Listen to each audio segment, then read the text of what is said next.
So I am working on my 2009 Ford F150 XLT Triton 4.6L3V.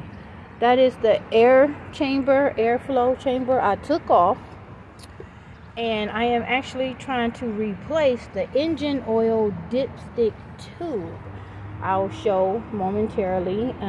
It actually came off. It broke, rusted.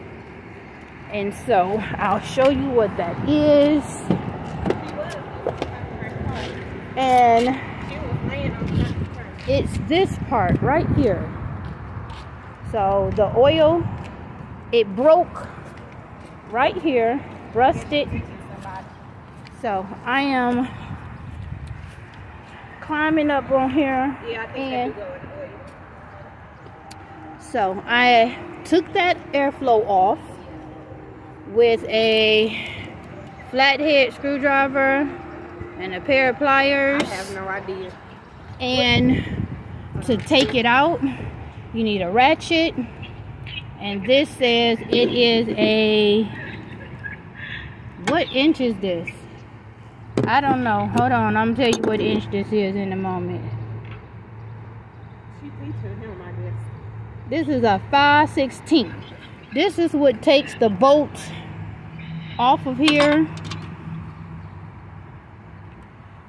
down there to that broken oil. See that broken oil shaft? I don't know. There it is. So I'm about to pull that out with my pliers and insert the new one. Yes. So I'll be back with this video. Can I replace you?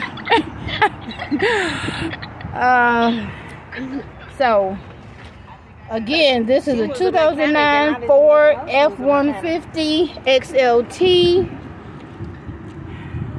I will resume when I get it back on, and if not, I'll let you know if I needed a mechanic to come.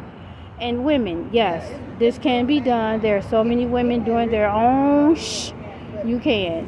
Even with your nails on. Just take off your jewelry and wrap up your brand new tattoos, because this is only 2 days old and it's on both arms. So wrap your tattoos up. Be safe out there.